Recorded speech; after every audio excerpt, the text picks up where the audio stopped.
Հիմա Հայաստանում շտապ կարգով պետք է իշխանափոխություն,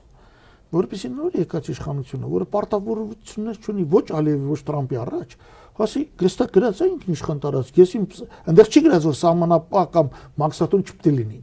Դա ասում է Փաշինյանը։ Տեսեք, օրինակ Փաշինյանն ասում է պարտադիրատ է մաքսատունել, ինքն ասում Իրանից։ Իդե չի ելնում նրանից, որ նույնիսկ իր ստորագրած այդ դավաճանական թղթում թշնամական թուղթ ես կասեի, դավաճանական չէ։ Այդպեսի բան չկա։ Այսինքն այնտեղ չի գրած որ ձեր մաքսատունը չպետք է լինի, ձեր սահմանապահ չպետք է լինի, հասկանում եք։ Բացի դա, այդ ճանապարհը չի աշխատելու։ Չի աշխատելու մի պարզ պատճառաբանությամբ։ Հայաստանը ԵԱՏՄ տարածք է, Ռուսաստանը չի համաձայնվի, որ ԵԱՏՄ տարածք առանց մաքսազերծման ապրանք մտնի դուրս կա։ Իրանին եկավ նախագահան Փեզեշքյանը,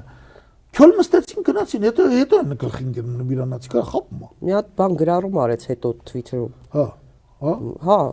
այո, հուսախապ եղած։ Հա, հետո Իրանի նախագահին Չփարատվեցին, ասում են մտահոգությունները։ Իրանի նախագահին կանչում ես, քյոլ մստում ես իրան։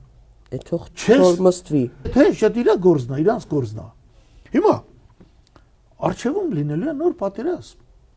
Արդեն ոչ թե Իսրայելա-իրանական, այլ հենց Միացյալ Նահանգներ, որովհետև Միացյալ Նահանգները փորձելու են եւս մի անգամ, եթե հաջողեն, ասում է չէ Տրամպը վերացրել է միջուկային պոտենցիալը, դա ոչ մի բան չի վերացրել։ Եվ հիմա նայեք ինչ է ստացվում։ Եթե Իրանի դեմ նոր պատերազմ լինի, Ադրբեջանի հետ սահմանը փակ է, այսինքն օգտագործվել է Իրանի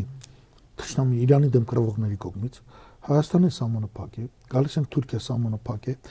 Իրաքը ԱՄՆ վերահսկողության տակ է, մնում է երկու սահման, ցամաքային, որով Իրանը կարող է ինչ-որ բան ստանալ, Աֆղանստանն ու Պակիստանը, որտեղ ստանալու բան չունի։ Բացահայտորեն մնում է մի հատ Կասպից ծով, որտեղ չեզոք ջրերով, ասենք Ռուսաստանը կարող է ինչ-որ կապ հաստատել։ Հասկանում եք ինչ է կատարվում։ Այս բոլորը հաշվարկված է։ Իրանն էլ լավ պետք է հասկանա, որ հենց դրա համար է դա արվում։ Եվ այո, եթե Փաշինյանի իշխանությունը մնում է,